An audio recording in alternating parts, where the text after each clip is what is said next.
Hello everyone, welcome back. In the previous video, we have discussed about set and its operations. And in this video, we are going to discuss about another important collection category, the data type that is called this dictionaries. What is meant by dictionary? Dictionary is a collection of key and values. It is also inside this curly braces.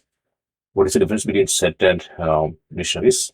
Set, we don't have a key and value pair. Set, we can have the unique collection of elements.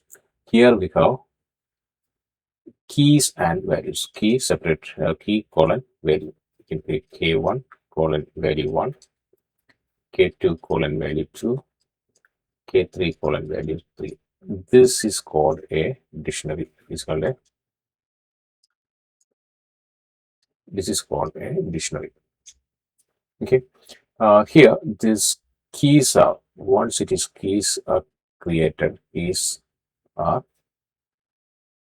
immutable. Whereas, and we can modify the value. We can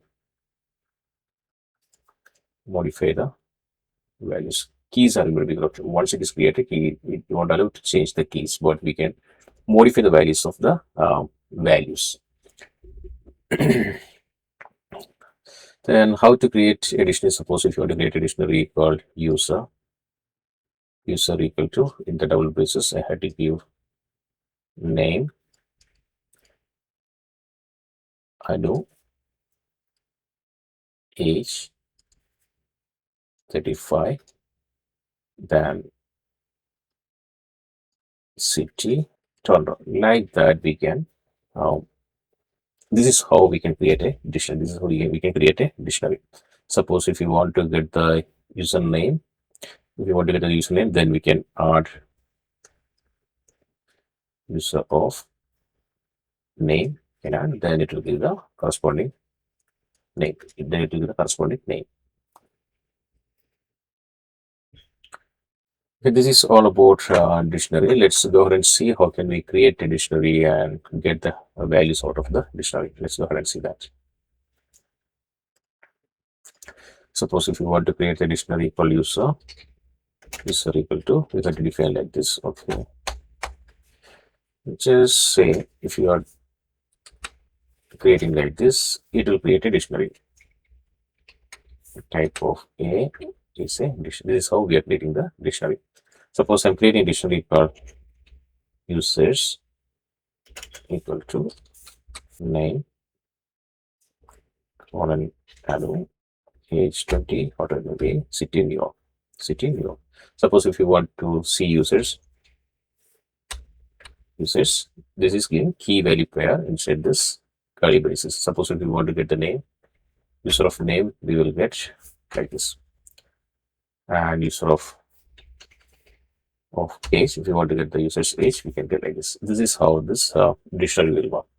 Let's go ahead and see some common examples. How can we get the values out of this and all? We can see. Suppose I'm going to have a new dictionary for fruits equal to apple, banana, and orange.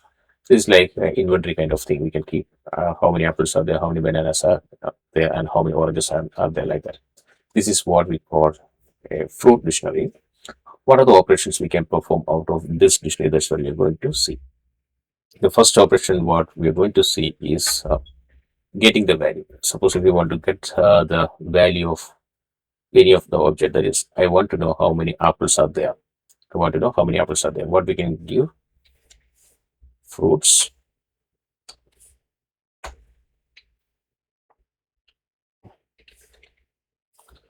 of apple. What it will give? It will give the number of apples available or the value of this particular. Suppose if it is an inventory, I just want to know fruits of apple. If I execute, I'll get how many apples are available.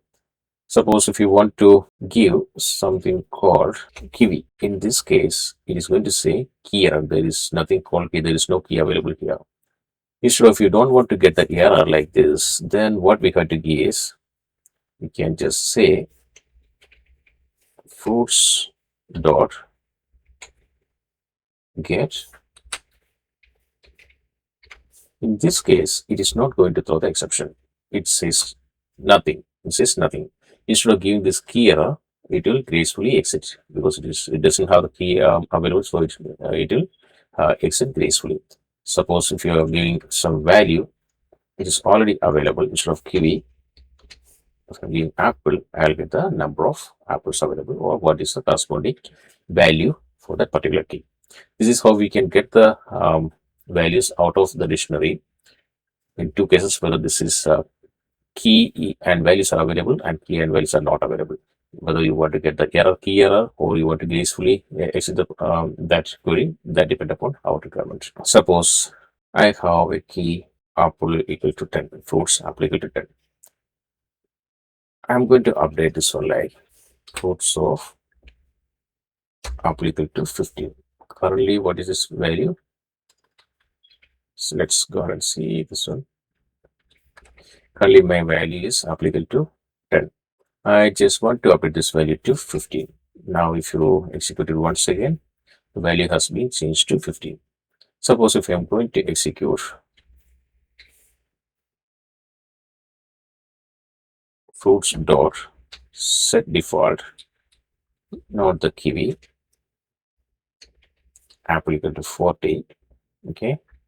Now, what happened? My fruit is already having a value here. Fruit is already having a value here. In that case, if I'm putting it as a set default, if that particular values or particular key value is there, then it is not going to change. Suppose if I'm giving the same thing again for kiwi, it is going to update this one. Now see fruits. See the difference? Apple was already there. In that case, I was trying to set default for this key. I'm going to change the values to 40.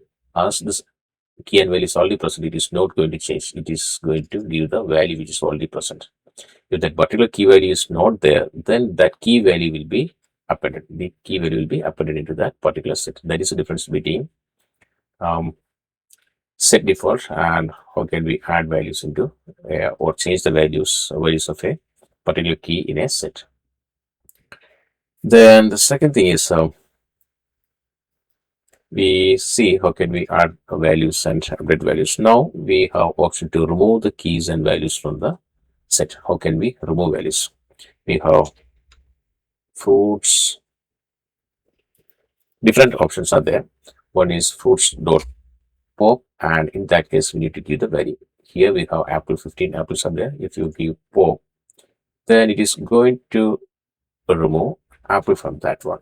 Okay, see once again this one, apples has been removed. If you don't want to give, suppose if you don't want to give any key here, then what we can give, fruits dot pop item is here. If you're giving pop item, it will remove one by one. Again, if you are removing this one, then fruits, the kiwi has been removed. Initially it was kiwi was there. Again, I'm going to execute this one. It will execute this, it just removed orange. It just removed orange. Again, I'm going to execute this one, fruits. We have only one banana. Again, I'm going to pop this one. Put this one, it is going to remove the banana. If you see this fruits again, it will be an empty set. If you try to execute once again, it is going to throw the exception. It is going to throw the exception. Pop item dictionary is empty. That is what we are getting.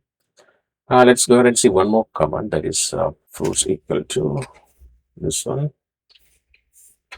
Fruits equal to this one. If you want to clear the complete item from this set, then fruits dot clear. It will clear the complete elements of complete objects. If you see this one, it will sit in empty. These are the common built-in functions available with the dictionary.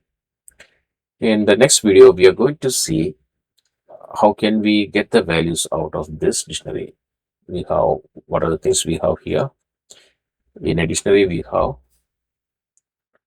D dictionary, we have K1 value 1, K2 colon value 2, comma, K3 colon value 3. This is what our dictionary is. And how can we, this is an We can iterate through this dictionary. And how can we get the keys out of K1, K2, K3 keys out of this dictionary, or we can get V1, V2, V3 values out of this dictionary. We can get keys and values out of this dictionary. How can we do that? And what is meant by another concept called these are separate pairs. We can consider the keys are separate pairs. How can we take these as a key value pair? These also we are going to see in the next video. Hope you enjoy this video. See you in the next one. Bye. Have a good day.